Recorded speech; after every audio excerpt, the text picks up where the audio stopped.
Hi guys, today I'm back at my old spot next to the river. Well, actually it's my first spot. I call it old because I like to come down here with the dog and walk along the river, listen to the birds. And this is a place which has got a lot of history. There's some old springs here which are on the very oldest maps, and there's a road just beyond those trees ahead of me. Where's the bridge which crosses this little river, and that is a Roman road which used to run from Swansea to Cardiff.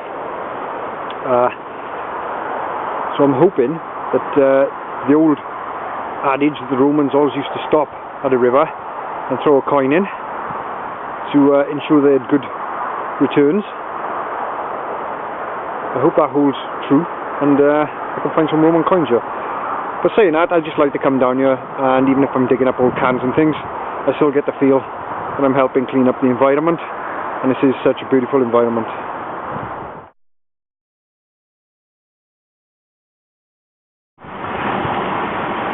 Hi guys, hopefully you can hear me. There's a train in the background and it's quite noisy because what I didn't show you on the video is behind me there's a railway which runs alongside this old ground. That's quite modern, it's been there since the 1920s, and there's a motorway which dissects that, and it runs up and over the top of the railway and over the river. The motorway's been there since the mid-1960s. I'm based in Wales, so that's giving me lots of clues. And I'm new to this hobby of metal detecting. I've had a look on the internet and I've seen the likes of Jocelyn, the relic recoverist, also like Zero Discrimination with Gypsy, because she's a lovely lady. And I've looked at a few of the UK metal detectist YouTubers, Felix Stowe and Deep Digger Dan, and they give me loads and loads of great kind of advice, if you like, and tips. So I've got a little Fisher F2 and a cheapo pinpointer, and some of my mates have been doing it for a while. You never know, might be able to pull them in and they can give me some extra tips. But at the moment it's just nice for me to be able to get out. And inherited the metal detector of my dad after he passed away last year. Never went metal detecting with him, which is a shame now, but I'm going to make the most of it and try and use his machine and see if I can find anything. To be honest, I'm an outdoors kind of guy. I do like being out. I like to watch the videos in the darker nights now of Nugget Noggin and Aqua Chigga, just adventuring around, looking at old places, old streams, just generally trying to find what I can find. I like all that stuff. So hopefully you'll stay with me and we'll see what we can see. Learn along the way. Cheers guys. So there's the old road, just the other side of the reeds. You can see a car going past there, and that is actually the bridge which the Romans would have used across the road. This is kind of like dune land now, very wild, very overgrown. You can see from the map that the 4x4s come over here whenever it's not blocked off for the council, and have a little run out on a Sunday. It's quite small, but not in this wooded area.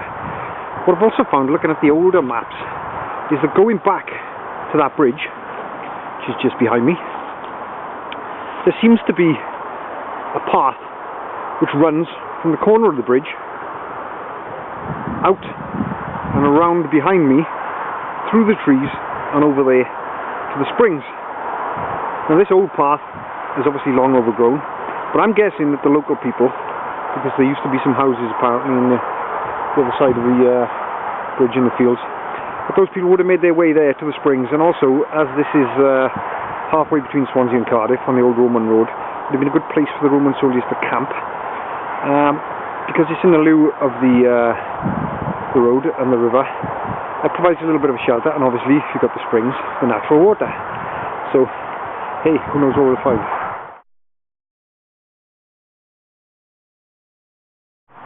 Well, it may only be 6 degrees and the middle of January, but look, on the side of the river, some shoots starting to come up.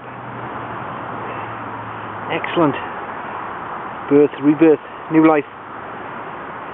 And while I'm climbing around in these trees, just trying to find some things, I came across this.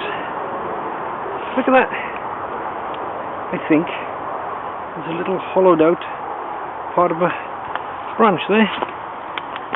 Now, that's been home for a little creature this winter, probably a mouse or something like that. She's quite clean. See, they've been living in there. Why not, with all this undergrowth?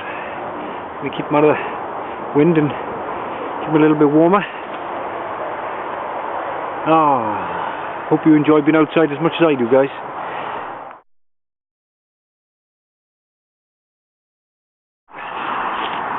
Well guys, I'm sitting down for a break. I've had a good hour. Haven't really found much. Some interesting little things. Lots of cans. Carlsberg lager, Coca-Cola.